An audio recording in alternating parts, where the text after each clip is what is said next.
Welcome everyone, readers, translators, and listeners to this second edition of DELT's Showcase. That's the Danish English Literary Translators.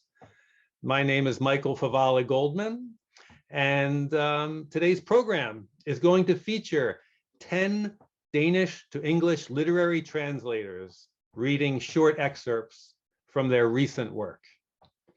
So from the very talented organization, many books, acclaimed recent books have come, such as Wild Swims by Dorte Norse, translated by Misha Hookstra, the Copenhagen Trilogy by Tove Ditlevsen, which I translated with Tine, and Third Millennium Heart by Ursula Anker Olsen, translated by Katrine Urgaard Jensen, and many others. Today's readings are new work of translators from our group, from Danish to English, most of them still unpublished. Perhaps one of these will make the next big international splash. This program is supported by the generosity of the Danish Arts Foundation, and it will include both poetry and prose from the following translators in this order. We have Phillip Shiels, Solvai Todd, then I'll have a turn. Then we have Misha Hookstra, Sharon Rhodes, Matt Travers, Nielsen, Paul Russell Garrett, Lin Falk van Rooyen, and finally, John Mason. So without further ado, I want to turn the screen over to Phillip Shiels for his reading. It's all yours, Phillip. Thank you, Michael. I'm going to read an extract from a book called Tine, the Tree Museum, and it's by poet, author, and photographer C.Y. Frostholm. It was published in 2018 and awarded the Danish Literary Critics Prize the same year. The book is a hybrid that brings together travelogue, literary essay, nature writing, autobiography, and photography. So spanning a period of several years, it begins under a 150-year-old cedar tree in Lisbon. And this extract contains a short quote from Portuguese author Fernando Pessoa, who also provides the title of this chapter. Pessoa's Tree, Lisbon, 2014. The night before I leave, I dream or imagine in my drowsiness that the journey is a book we write together. I get up far too early and take a bus to a darkened train station. There, I turn around and take the same bus back and instead walk the last bit to the airport train. Nobody saw that, I assure myself, and as if the bus driver was nobody. The room is just wide enough to accommodate a bed and a door. There's a small table and a stool for baggage, no chair. The mirror over the table has faded, clouding so that everything appears darker in it. The bottom drawer in the cupboard has collapsed. The walls are shit yellow, scarred by the movement of hundreds of passing suitcases, of people leaning against the wall while in bed. The bedside light flex has been moved. The holes where it was originally secured remain unfilled.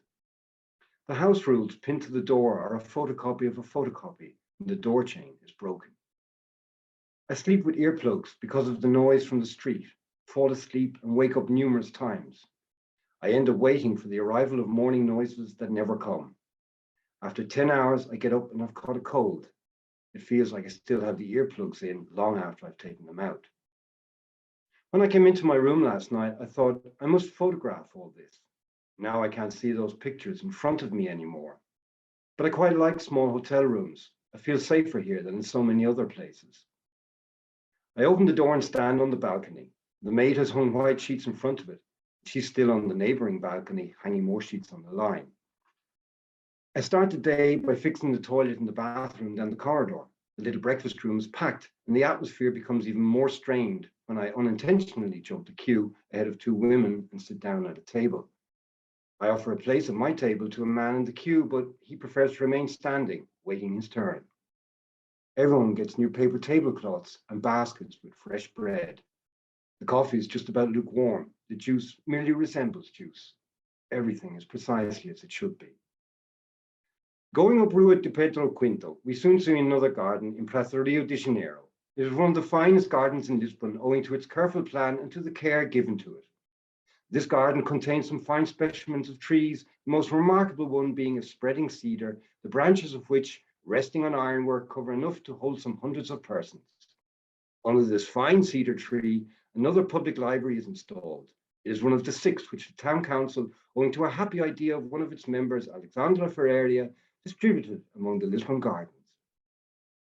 See the tree mentioned in Lisboa, What the Tourist Should See, a guidebook in English recovered in manuscript form from the poet Fernando Pessoa's unpublished papers, stands in one of the central squares close to the botanical gardens.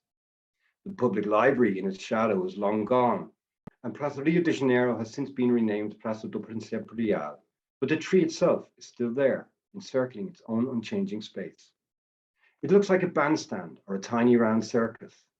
The large iron filigree frame supporting its crown is painted in the same dark green color as the park benches, whose wrought iron skeletons are formed like branches, and just as the metal attempts to resemble the tree's branches have grown around the frame.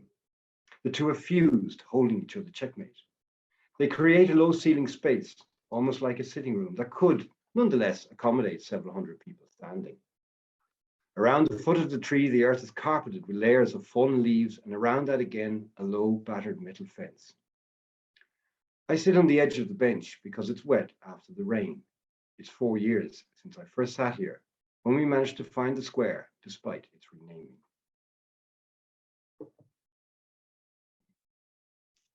Thank you, Philip. There's, I think, part of what struck me in the reading is the incredible detail that he describes, whether the being on the train and the earplugs, and you say there's photographs in the book. Is he also a photographer? Is he also a naturalist? Yes. Is that where we're going with this? C.Y. Frostholm, and that's how he likes his name to be pronounced. Is a visual artist as well, and has worked on with other visual artists and on exhibitions, and he's a photographer, and the book contains roughly 70 black and white photographs from part of the journeys that are taken through it. So it is part travelogue as well. Yeah, yes, obviously a very penetrating observer and able to convey that through his literature too. So thank you very much for sharing that work. Yeah. Our next reader is Solvai Todd. So it's all yours, Solvai. Yeah. Hi, Michael.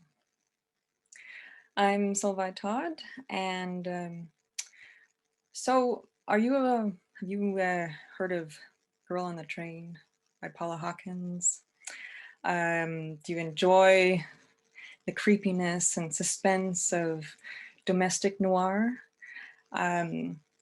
So take that and combine it with a Copenhagen setting, and you have the novel by Karen Strandbygaard, Noget du ikke ved om længsel, Something You Don't Know About Longing, published by People's Press in 2021.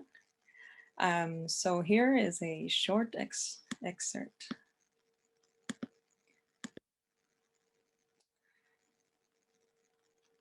David sits up in bed. They unfold it together. The quilt is sewn out of squares in different fabrics and colors.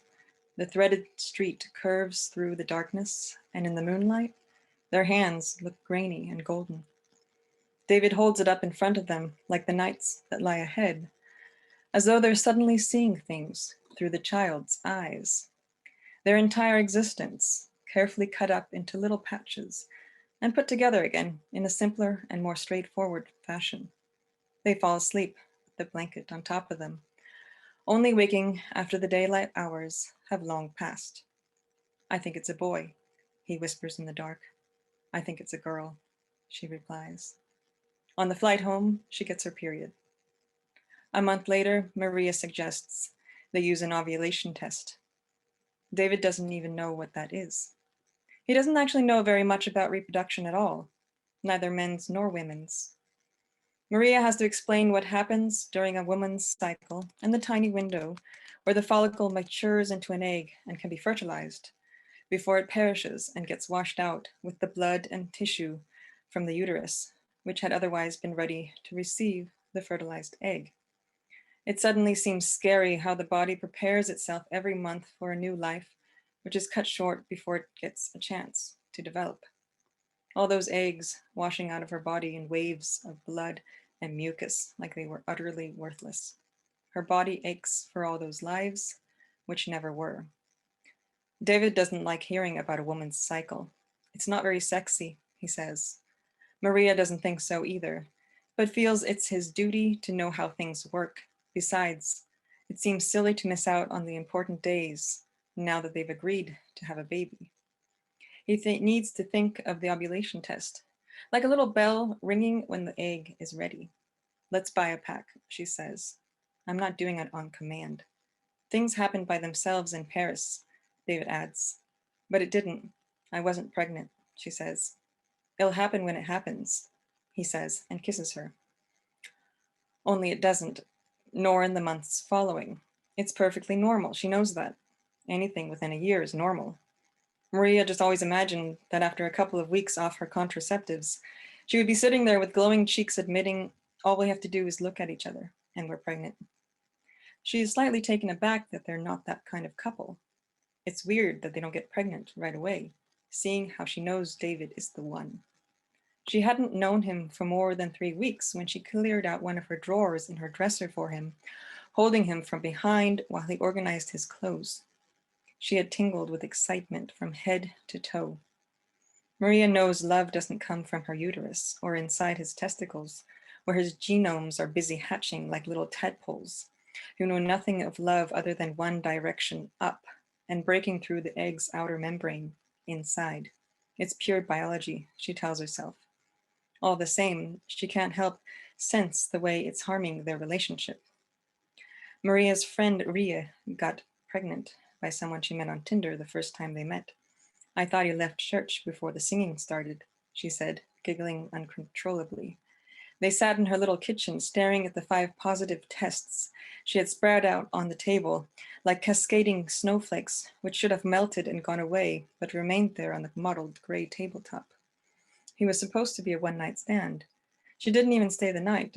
She hadn't known if she was going to keep the baby at first, but now they have 5-year-old Max and 2-year-old Astrid, and they recently bought a bigger apartment in the Frederiksberg area, right behind the public swimming pool.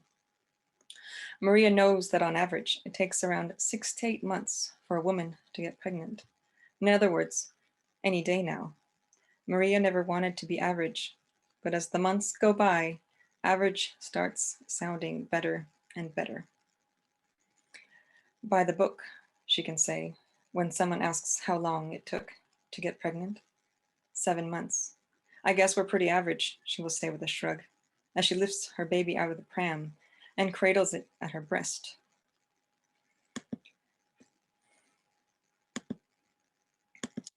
Before they know it, another one is on the way. Since they can't keep their hands off each other, she gets pregnant even while nursing. That's just a myth. It will be like having pseudo-twins. It will be tough, but there are advantages to having children so close in age. They can enjoy each other's company, be best friends. Other mothers are always telling her it was worth it. Stop.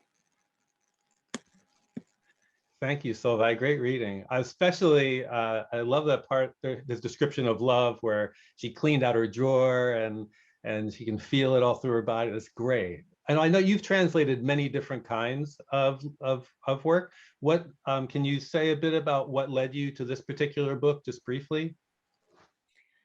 The ending just completely knocked me off my feet.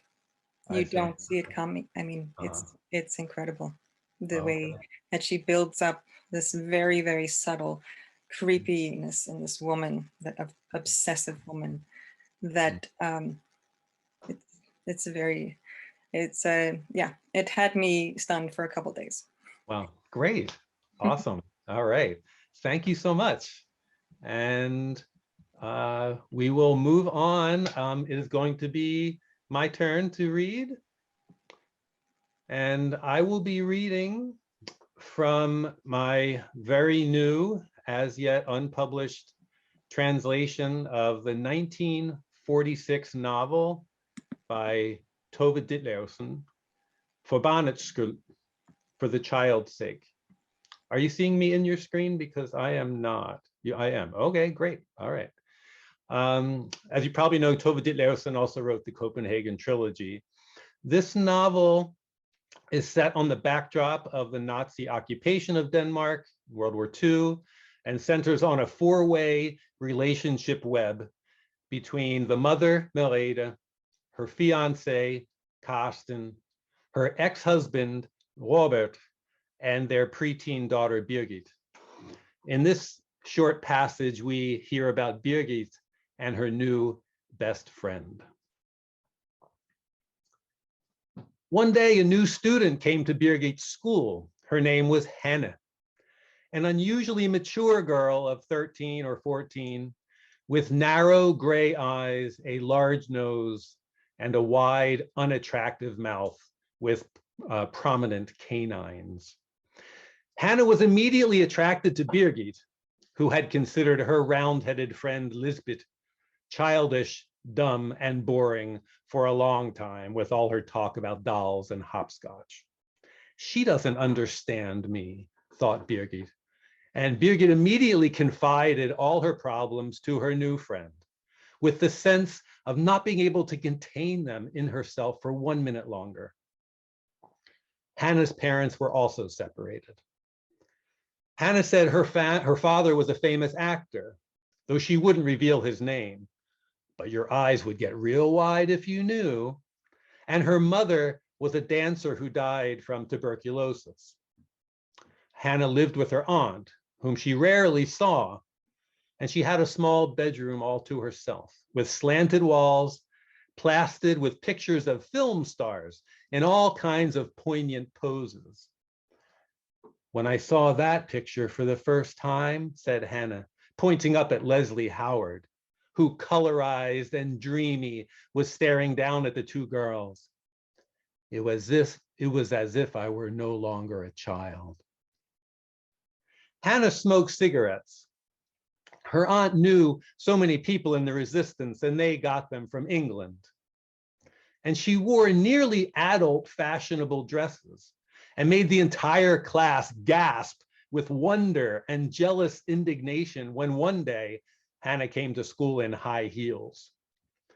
She had the habit of licking her lips every other second to keep them moist, which men cannot resist, she said. And she often confided in Birgit that it didn't matter if a girl was ugly, as long as she had charm. And the whole class was agreed that this ugly Hanne was one of the most charming girls who had ever sat on a school bench, and everyone envied Birgit her top ranking. For Birgit, this was the infection that her receptive organism was waiting for. They were together almost incessantly, usually at Hanne's. For some reason, Birgit didn't want her mother to meet her new girlfriend.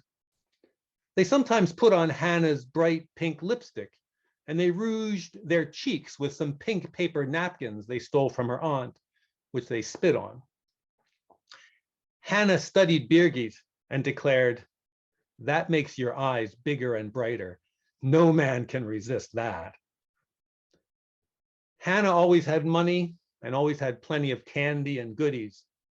Still, her invisible aunt kept a watchful eye on her, and when they went to the cinema, always to see movies that were forbidden for children, they had to make her aunt think that she was going over to visit Birgit, while Birgit added eagerly, "Right, and I'll tell my mom that I'm visiting Lisbeth." She did tell her mother that if she asked, but she rarely did. It was a little embarrassing for Birgit to admit that no one cared where she went, while Hanne had to be so careful. When Hanne saw a photograph of Birgit's father, she was speechless, and she just had to have that photograph too, hanging between the movie stars on the slanted wall above her bed. So Birgit lent it to her once in a while. "I can see him whenever I want," she said, which is much better than a picture. Hanne squinted her narrow eyes and moistened her lips. "He's a dangerous one," she said. "I don't think many women would be able to resist those eyes." Birgit had never thought about that before, and she felt proud of her father in a new way. "You should meet my mother's new boyfriend," she said, frowning with ridicule. "He's 9 feet tall and has red hair."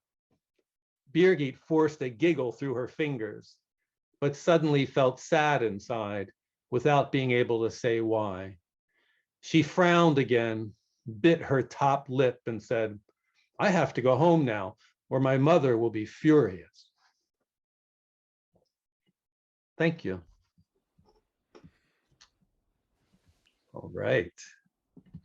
Thanks for that. Our next reader today is Misha Hookstra. So Misha, you're up. Yes. Hello. So before I start, Michael, I was just wondering because you made a big splash with the Copenhagen Trilogy this last year, and that the book you translated for that is it's from the end of her life, and this is written near the beginning of her life, and so I'm just kind of wondering how that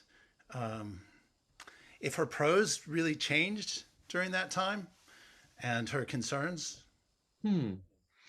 Well, what's really interesting about this book is that how interior it is. Whereas in at least in Dependency, the third book of the trilogy, we hear about all these dramatic events. You know, all of her marriages and her abortions and her addiction. Whereas in this, it's all about what's going on inside the characters and the intrigue between the relationships and the tension and the neglect and the expectations. And I just find it so incredible that she was able to be so fine in her wording of how people think and feel about one another at the age of 27. It just blows my mind that she wrote this book at such an early age. Very cool. Thanks. I really look forward to reading it in the English. So I'm going to read something by Tine Høeg, her latest book, her second book, Tour de Chambre, which came out from Gutkin in 2020. And I just signed a contract on Wednesday for the English translation of it with Lolly Editions, which is a fantastic little press that is devoted to Scandinavian literature based in the UK. The American rights are still available. So, and if you look at some of the text from the book, you would say, that's poetry. And it is in a way, but when you hear it now, it will sound more like prose. It's a different reading experience on the page, especially because there's no punctuation. And so it's really hard to tell if who's speaking in a given line or short stanza, and whether it's actually thought or something that is playing on a TV screen. But since one of the pleasures of the reading it on the page is that you get to go back and figure it out. I'm going to give you some hints so you don't have to keep on rewinding here. So this is the beginning of the novel, and the narrator is a young woman who is in a bar waiting to meet her Tinder date. And there's a couple people playing pool there, including an old fellow named Jørn.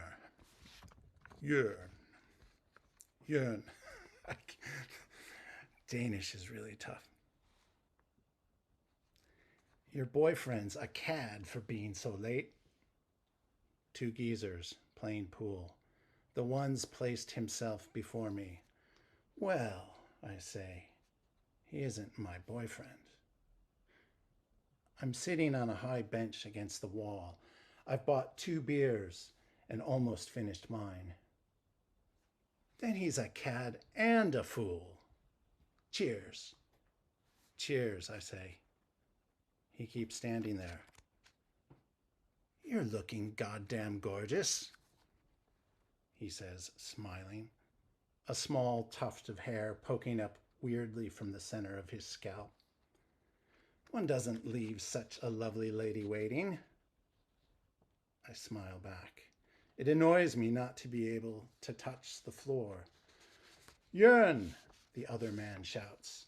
It's your turn. They try to impress me with their play, measuring angles, aggressively chalking their cues. Wrecking ball on the stereo.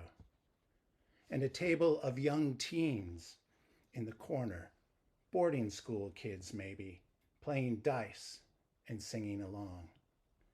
Tinsel's draped across the bar. It's the end of April. I've just turned 33, the 3rd stage of youth, I read somewhere. I finish the bottle and consider drinking the other beer too. Then he arrives in a way too warm jacket. He's got dry hands. We found each other on Tinder. He's a documentary filmmaker. Prefers shadows to sun, burrows to bake-off, and I've read more books than most, he wrote in his profile. Awful. But then there was a photo where he squinted a bit with one eye. Young man. Jörn's there right away, pointing his beer at him. And I'm chuckling because the documentary film director is 43 and divorced with 2 kids. You were poorly raised. The documentary film instructor looks confused. You don't let a dish like this sit and grow cold. My laughter sounds loud and strange, and I feel suddenly irresistible, toothsome and savory. And I hop down from the bench and have an urge to turn everything up, the music, my feelings, to kiss him and buy a long line of shots. But then later, after hours of plotting dialogue, I ask, and when I'm saying something, his gaze drifts and focuses on something somewhere behind me, so I'm tempted to turn and check out what it is. He crosses one leg over the other and looks at me. So, what about you and kids? I take a pull on the beer he's bought. It's wheat beer. I don't like wheat beer. It tastes foul and yeasty. What do you mean? Well, is it something you've thought about? I take another pull. You want to have kids? Yeah. The boarding school kids shriek with laughter. One of them said something funny. The pool players have gone home. The bartender flashes the lights off and on. Or no. Last call. I scoot back in my chair. Maybe. Okay, he says, and grabs a handful of peanuts, because I just need to be honest with you. I've had all the kids I'm going to have. He throws them into his mouth. So it's just not in the cards. He chews and chews. For me, to have a kid with you. Wow, that was awesome, Misha. So you said how it looks on the page like poetry, and to me it reads a little bit like a narrative poem. Yeah. Because of the way that the, that's the way the sentences are structured. There's not necessarily full sentences, they're phrases, and there's a lot of understanding, and it's a riot. It is such a riot. So I was wondering if you could just say a few words about this author. I don't think I've read anything by Tine Høeg. Do you want to say a couple words about her? Yeah, she's She's probably around 33. Okay. I also translated her first book, which came out from Lolly, New Passengers, Mhm. Available on this Okay. side of the ocean. And Did you work together at all on the translation? not really. We met at a writers retreat, writers and translators retreat in Jutland, and she gave me the book in exchange for some carrots. Huh? Well, it is really a riot. Good luck with, and congratulations again on the contract. And I think you've made a lot of people want to read this. So thanks a lot for your reading. Great. Let's keep moving on. Our next reader is translator Sharon Rhodes. Floor is yours, Sharon. All right. Hi. So I'm reading a piece from H.H.V. Frederikshavn, The Death Bang in the Amazon. It's a novel by Hanna Højgaard Villamosa, published in 2019 by Gyldendal. Villamosa was awarded the Montana Literary Prize for HHV, and I've made an extensive sample and am seeking an English language publisher. Right, so the bit I'm reading is from towards the beginning of the novel, but not quite the very beginning. At this point in the novel, the protagonist's partner has been hospitalized for mental illness. And so she is living alone in Copenhagen with their 2 young sons. And now her own mental health is fraying. I had such a terrible rash on my scalp the day I turned up at the psychiatric ward of Bispebjerg Hospital. It was back when the refugees were walking up the highway in southern Denmark. I had just published a book and I felt so unstable, completely naked and swarming with something. Began having episodes after dropping the boys off for school and preschool. Everything was out of control. My thoughts ran wild, drove me down into a hole, out into a hurricane. I trembled and my muscles tensed until they cramped. Began to wonder whether they were voices or thoughts. Where they came from, got the undeniable feeling that they did not wish me well, and I became agitated. Got lost in the streets, broke down sobbing. I was afraid to be alone, felt like I couldn't trust myself. What if an attack took hold of me, swallowed me whole so that I couldn't get back to normal, couldn't pick the boys up at 4 p.m.? So that day, I don't know how I should write it. In other parts of the world, you would talk about possession, evil spirits, and exorcism. I Googled psychiatry breakdown a few days before, found out that Bispebjerg Hospital's psychiatric ward has an emergency department. And then it's always after I've dropped the boys off, when really I should be able to relax. When I dropped the boys off, there at the waterfront, beyond by St. Paul's Church, where I would take a bus to a school in Bispebjerg while Silver Street School was being renovated.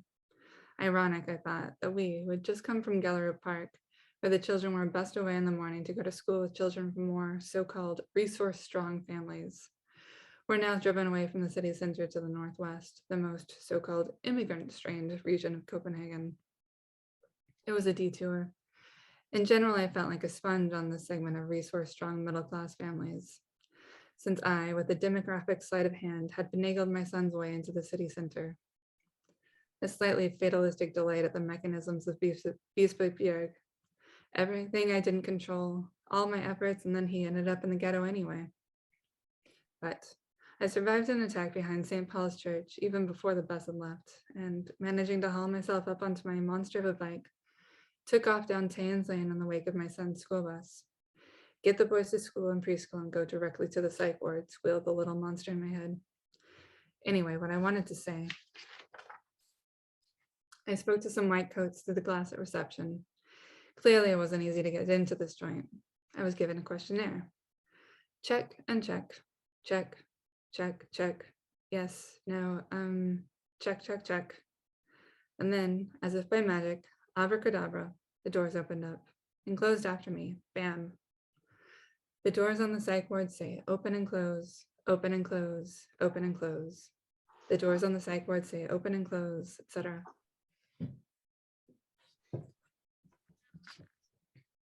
Thank you, Sharon. So Sharon, I'm wondering if you can say a little bit about the trajectory of the story. Obviously, this woman is having a hard time. And do you want to say a little bit more about this? Like, yeah, just the plot or the direction that this is taking us? Yeah, and it's taking us So the book opens with her children's father kind of going nuts in the White Nights in Iceland. And then she ultimately decides to go back to Denmark with her children while he is in the hospital. And she's trying to keep it together, but it's really just too much. And ultimately she gets diagnosed with her own mental illness. And from that point, like, which comes just over the section I read, she kind of goes back and forth in her own history. So she goes back to her childhood, and experiences in the Amazon as a student, and then forward again to the present, and again, like, trying to hold things together, and managing to do so, but never easily. Yeah. And what does HHV Felixhound? Is that the name of a ship? What is that? So HHV is her initials. Hannah What's Høeg. her initials? Oh, of course. Oh, okay. And then Frederikshavn is where she grew up. Okay. And in the Danish, it's pretty mysterious too. She just uses like the shortest version of the name. Okay. So it's very much an autobiographical novel, autofiction. Great. Yeah. Thank you so much. Glad you could be here today. Our next reader is Matt Travers. So Matt, you're on. Hello. Hi. Hello, everyone. Yes, I'm going to be reading work by Peter Laugesen. That was first in Videocorn 2021, last year. I think that's the most recent one. And it's currently just been published, at least for Americans, in the New Firmament. This is actually an old one, but the new one has just come out.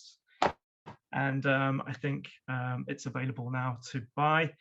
And yeah, it's interesting work, I think. And Peter Laugesen often doesn't have titles for his poems, because often I think he wants the poem to speak for itself, as if it's a kind of journey. And he doesn't want it to be constrained by a single title, as it were. But here is compromised a little bit. And the title is 2020. First died Gosta Ogren. Then died Pia Yule. It rains for the most part. Yesterday there was snow. We roll heavy bags in the heavy wagon. The travel card reader is out of order. There are few passengers. It's winter. Stein and Pound and the writing. It's dark in the day. Sentences follow one another as they come. Dancing memories in shirts of ash. Sensing beings. I go around the house to see that nothing has occurred. At my age, it's okay not to be younger or older. I am, under all circumstances, in Armenia with Mendelstam. Wet snow fog down over the remains of the modern, Beetlejuice red in the hunter's right shoulder. Childhood ski slopes swaying through the forest, burning night, densely filled pages, rustle with their illegibility in a language no longer spoken. The snores and the screams like strange René Char. Words bristle out like grass from the memory's Irish dry stone wall. 2, take nothing forward and stand like a gnome in the garden. 2, be a tree in the light and member of the Joyce Company. 2, see what lies on the table and let it lie there in peace. And that's that. Thanks. Thank you, Matt. Thank you very much for reading those. He has a very concise and clipped style, obviously, depends a lot on tone and mood. And I imagine getting the precision of those short lines is quite a test for a translator. Yeah, yes, I'd say so. And I mean, obviously, he's got, and I think I did an okay job. I think he has this kind of incredible delivery. If any of you have heard him live, I imagine quite a few of you have. So that's also hard to evoke. I couldn't do that. But yeah, I think he's a very interesting poet, and obviously he's been around for quite a while. So I think he's due to be translated by a good English translator. Well, great for you to step up and do it for us. One thing that I notice about his work is that he doesn't over-explain or over-describe anything. And I feel like that really invites the reader to form their own image of the, whether it's the fog or the tree or the memory, whatever it is. And I find that really inviting in his poetry. Yeah, I would concur, and I would say something like, I mean, even now rereading this work again and again, I see the depth of it. It's on the surface, it seems quite superficial, as if he's literally just going for a walk and describing what he's seeing.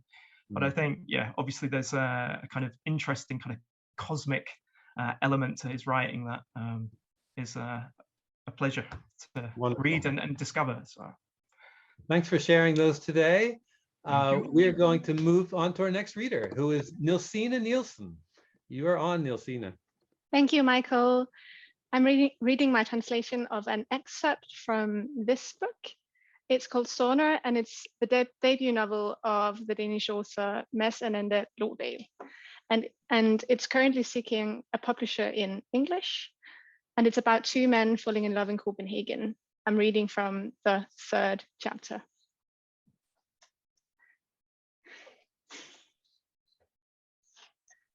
That same evening, he came upstairs and stepped into my apartment. His message had been straight to the point, but now that he was standing in my room, fidgeting nervously with his helmet, he was far too quiet. "Do you want to get out of your jacket?" I asked. He did, and now he was holding the helmet and the jacket. I cleared some space on the desk. "You can put them here." He put down his things, and when I asked him if he'd like some tea, he answered, "Yes, please," and his voice cracked. I left him standing there all awkwardly while I went into the kitchen to put the kettle on. "Do you live far from here?" "Amager." "Okay, good thing you have a moped then." "It's not a moped." I waited for him to say more, but he didn't. "Okay, what is it then?" "A scooter." As the kettle boiled, I disappeared into a daydream, imagining what it would be like to have a boyfriend who owned a scooter. I'm sitting on the back while we ride up the coast. We find a place to park, the gravel crunching under the tires, and we sit down on a breakwater in the evening sun. He's wearing an undershirt and I can smell his armpits. A supertanker is barging through the Sound with container loads of brand new silver trainers, tape rolls with pictures of pink teddy bears, and see-through rubber balls that light up when you shake them. The kettle clicked. An awkward boy was standing in my room. His name was William. I couldn't work out if I was meant to just have sex with him. It was hard to tell from his behavior. I made tea and asked him if he liked it, and he said yes.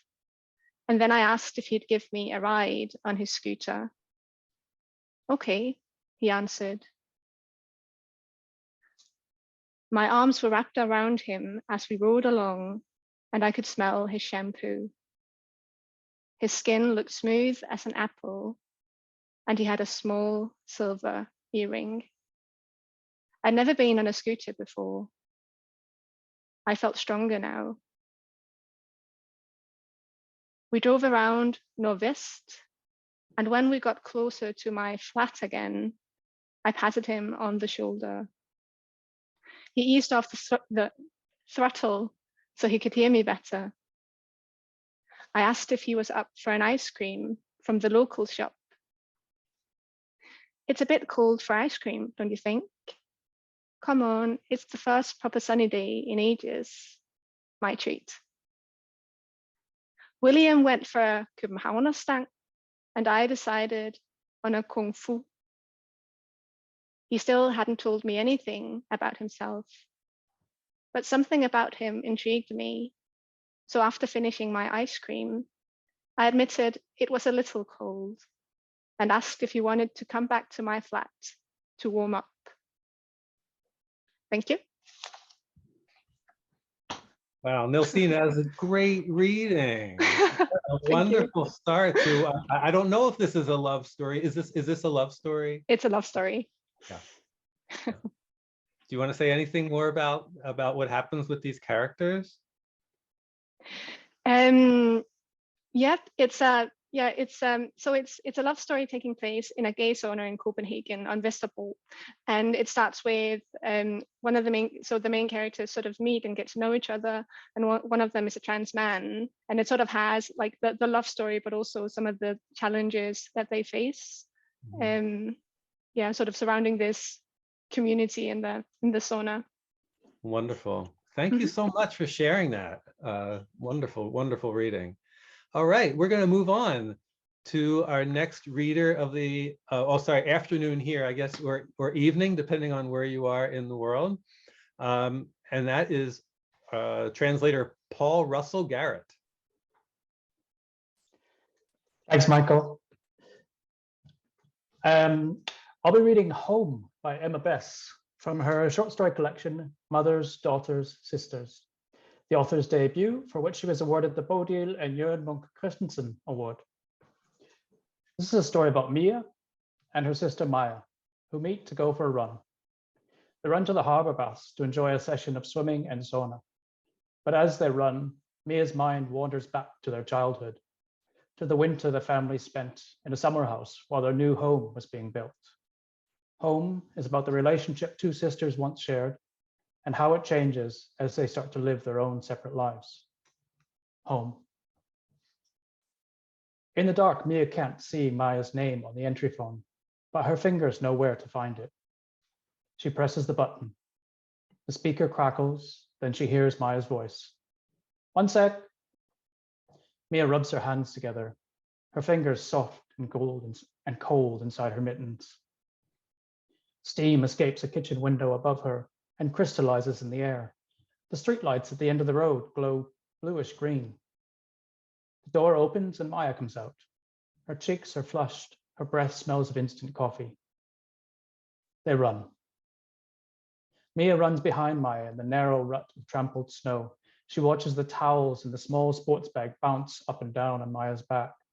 She notices Maya is wearing the grey leg warmers with dark green pom-poms she bought when they went to Magasin together last Wednesday. They suit you, Mia shouts. Nice, right? By the time they reach the woods, the low rumbling of cars and the sound of pattering shoes from the street has faded. There is only their breathing, their footsteps hitting the frozen forest floor. Maya goes running a few times a week, often without Mia. Mia can't run on her own. She's tried, but when Maya isn't there, she can't resist the urge to just slow down and walk. Maya has long, sturdy bones like their dad and slender ankles and a broad back. The dark patches of sky between the trees grow, both in number and in magnitude. The tower blocks by the harbor heave into view, rising above the treetops, the sharp surfaces of the windows gleaming purple, yellow, orange, and blue. They turn off the path and reach the stairs. Mia nearly slips on the top step. She feels a sudden thump in her chest. From inside of her, as if something is split open, like a stitch, then it's gone. When they reach the bottom of the staircase, the path is wide enough for them to run side by side. Mia is picturing the beautiful house again, since seeing the building across from the school being torn down that afternoon. She pictures it as they run, not the way it used to be, or the way it turned out to be, but the way she used to imagine it on those wintry nights they spent at the summer house, after they'd both been tucked in, when Maya was asleep, when Maya was warm and she was cold. She'd imagined the house as a large underwater cavern, maybe the skeleton of an old fish that the smaller fish could swim into, where even their gleaming eyes could remain hidden.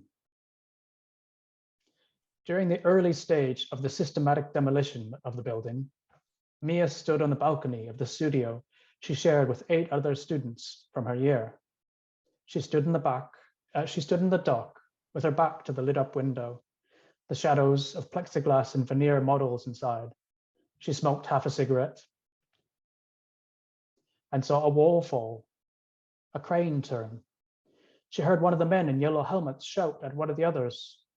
She pictured the beautiful house and recalled the terrifying expression, ectotherm. It was Mum who had used the term. You're a little ectotherm, you are. You're a little animal. You're a teeny tiny reptile. Then her mum had tickled her under the arms. She'd looked tired, a glistening oily cream on her cheeks, her hair soft in Mia's fingers. Thank you. Thank you, Paul. Nice reading. Thanks. So I know you said this is part of a short story collection. Are these did you say these are connected stories, or so do these characters like reappear, or how does that work? So there are different characters in each of the short stories. So the short stories themselves aren't connected, but there is this theme running through them, obviously from the title, but these relationships between sisters, between mothers, between daughters, each story is quite unique actually, but yeah, really strong theme. Okay, thank you very much. Thank you. And we have 2 readers left in our program. Next up is Lin Falk van Rooyen. Welcome, Lin. Thank you, Michael. Thanks very much. I hope my internet stays with you because I keep cutting out. So I'll do my best. Right. So tonight I'd like to read an extract from my translation of a novel called Quartet for the End of Time by Carsten Müller Nielsen.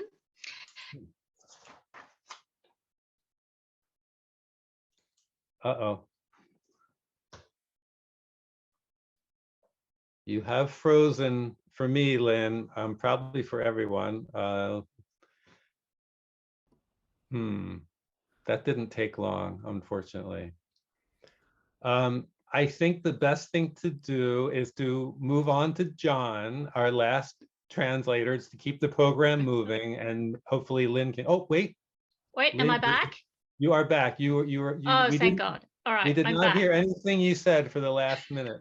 Where are you, Lin, in the world right now? I'm in Hamburg. Oh, I see. Yes, Okay. I'm in Hamburg. And for some reason, my internet connection is extremely weak today. So let's Okay. try that again. I don't know how much you heard of that. Nothing at all. Nothing at all, except that we just heard the title and the author, and that was all we got. So whenever you're Okay. ready, just go ahead and give us the introduction, and hopefully it'll hold together. Okay, let's hope. I'm going to go for this again. Okay, I was just going to say briefly 2 things about Carsten.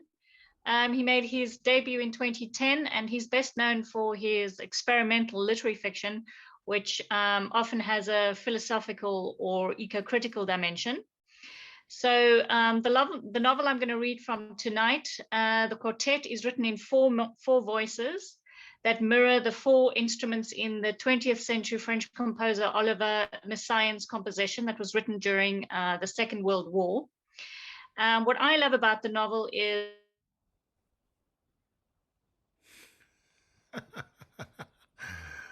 Just when it was getting really good, there goes the internet out again. So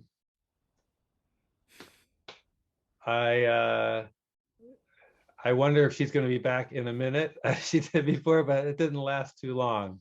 Oh, wait, you're back. We, unfortunately, it's not working very well, Lynn. There you go, frozen again. Okay. I think we've got to move on to John, unfortunately. So can we do that? John, are you ready? Are you with us? John Mason. Yeah. Am I? Take it away. Thank you. Well, I'm aware that my reading is of an older date than most of the others, but my most recent translation is by a Danish conceptual artist called Jørgen Michaelsen, and I really didn't want to inflict that on you. So this is from a novel about Hans Christian Andersen's life, which was written way back in 2008, I think, and was nominated for the Impact Prize. Well, at least I think the translation was nominated for the Impact Prize.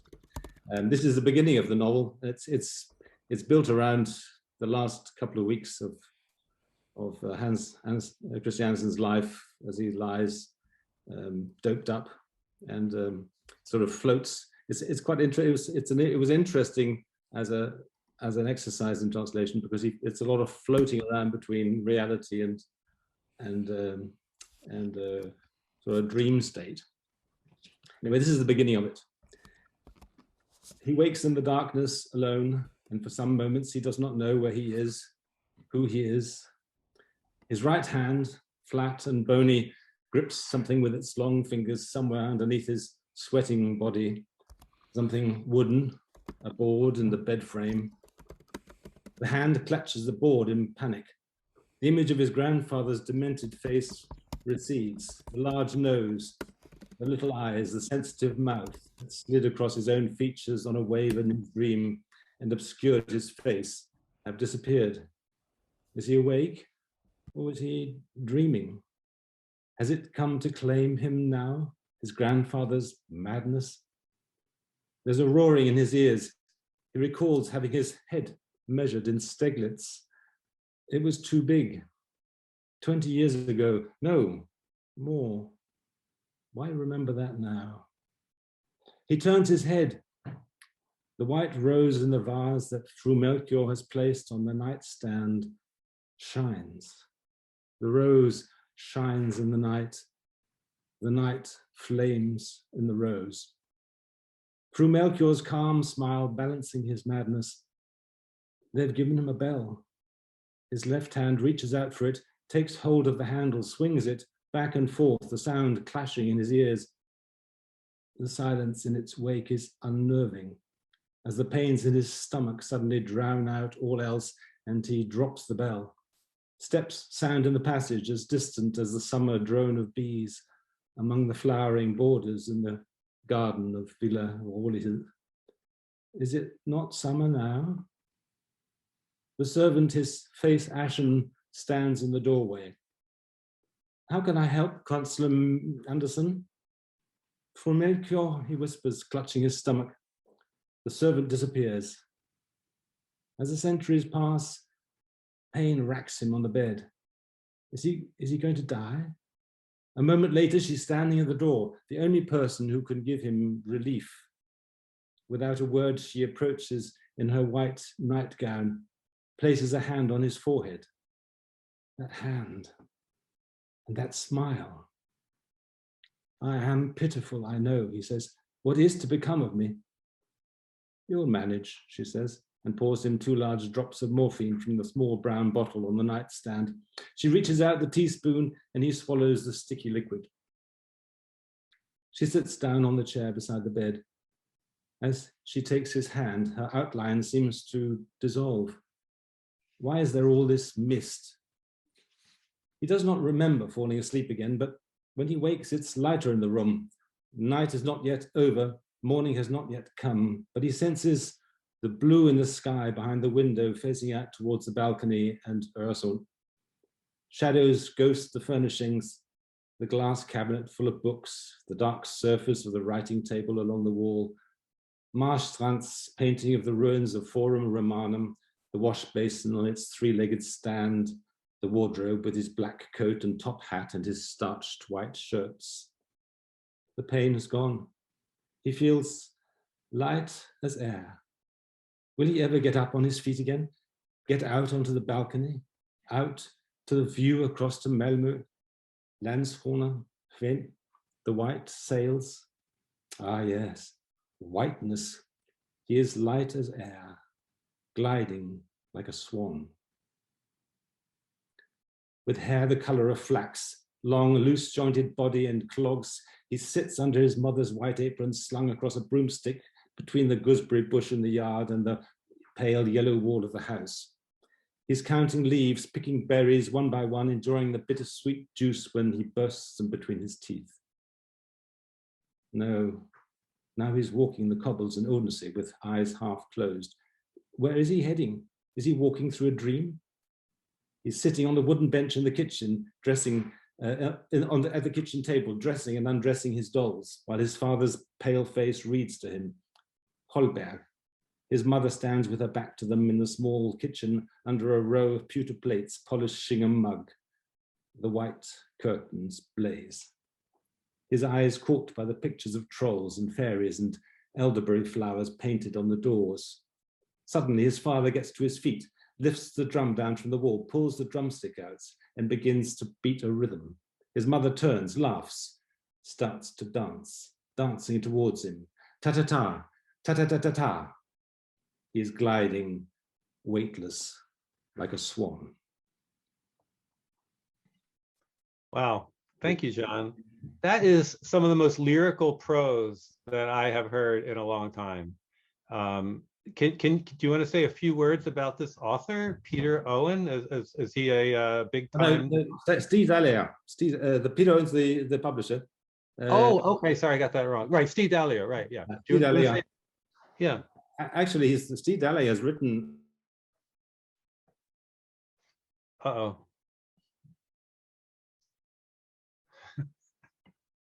I'm afraid we have another He's written piles of books. Yeah. And a lot of them are kind of fictional biographies, you might say. Then one of his more successful books. It's a rather lovely way into Hans Christian Andersen and the period. Thank you. Yeah, thank you very much. I actually it was bringing back some memories for me of reading Pontoppidan, with just the really crisp descriptions, and then the suffering of the characters. And anyway, so I really enjoyed that. Really enjoyed that. So Lin, I see that you've been away and now you're back. Would you like to give it one more try? Are you up for that? I'm not sure. I'm feeling a little bit insecure, to be honest.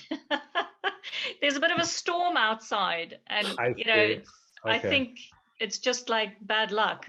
Yeah. So we could, as Paul suggested, I saw we could record. You could record your record yourself separately, and we can attach it to the website with this video, and that way you could still be included. Thanks. I think I'd rather do that than freeze again, because that would be horrible. Very good. So thanks very much. So at this point, I would like to invite our tech host to invite all of our translators onto the screen for a little group photo to finish things up. So let's give a minute for Misha, I assume, to do that for us. We're here. All right, so we can thank everyone for this fantastic DELT program. Thank you for participating.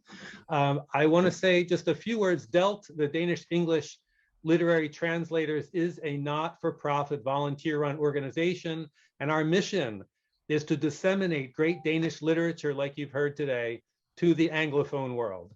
And you can contact DELT or a DELT translator, or become a member of DELT through the Facebook page. That is the main way for you to find us. You can also make a donation to us through our PayPal link.